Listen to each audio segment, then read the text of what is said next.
Hello everyone, नमस्ते प्यारे बच्चों। इससे पहले टॉपिक में मैंने विनिमय विपत्र के बारे में बताया था। उससे ही संबंधित कुछ आवश्यक शब्दावली हैं जिसे मैं अपने इस टॉपिक पर या इस चैप्टर पर बताती हूँ। जैसा कि मैंने वहाँ बताया था, व्यापारिक बिल वे बिल होते हैं जिनके प्रयोग दिन प्रतिदिन के क्रय विक्रय तथा व्यापारिक व्यवहारों में किया जाता है। ऐसे ही परस्पर सहायता बिल, जिसे हम अकोमोडेशन बिल कहा जाता है, यह वह बिल होता है जो किसी व्यक्ति पर बिना किसी लेन देन के लिखा जाता है। इसका उद्देश्य एक दूसरे को सहायता करना होता है। दर्शनी बिल, साइट बिल, यह वह बिल है जिन्हें देनदारों के समक्ष प्रस्तुत करने पर तुरंत भुगतान करना पड़ता है, दर्शनी बिल कहलाता है। मियादी बिल, यह वह बिल है जिसका भुगतान एक निर्धारित अवधि के पश्चात देनदार के समक्ष प्रस्तुतिकरण पर करना होता है, जिसे मियादी बिल या टेनर बिल कहा जाता है।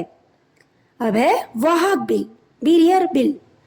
यह बिल जिसका भुगतान प्रस्तुतकर्ता को किया जाता है वाहक बिल कहलाता है। आदेश बिल, ऑर्डर बिल, वह बिल जिसका भुगतान निश्चित आदेशित व्यक्ति को किया जाता है आदेश बिल कहलाता है। अब है जो हमारे अकाउंट में बहुत ही इम्पोर्टेंट है, जिसे हम प्राप्य बिल या बिल्स रिसीवेबल कहते हैं। वह विपत्र जिसका लेखक, धारक, व्यापारी या बैंक विपत्र में उल्लेखित राशि का प्राप्त करता होता है तथा निर्धारित तिथि पर विपत्र को प्रस्तुतिकरण पर भुगतान प्राप्त करता है, प्राप्य बिल कहलाता है।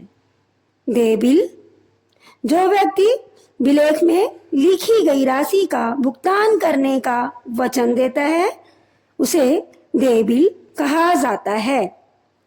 प्रतिज्ञा पत्र, प्रॉमिसरी नोट, प्रतिज्ञा पत्र एक निश्चित विनिमय साध्य विलेख है जिसमें लेखक एक निश्चित राशि का शर्त रहित भुगतान करने का वचन एक निश्चित व्यक्ति को देता है, जिसके अनुसार एक निश्चित अवधि के पश्चात विलेख के प्रस्तुतिकरण पर वह उसे या उसके द्वारा आदेशित व्यक्ति को एक निश्चित राशि का भुगतान करेगा।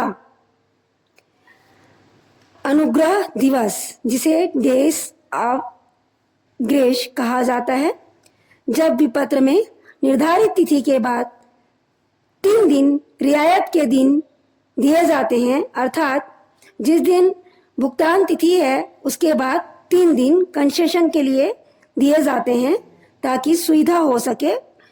इसे अनुग्रह दिवस कहा जाता है। Thank you.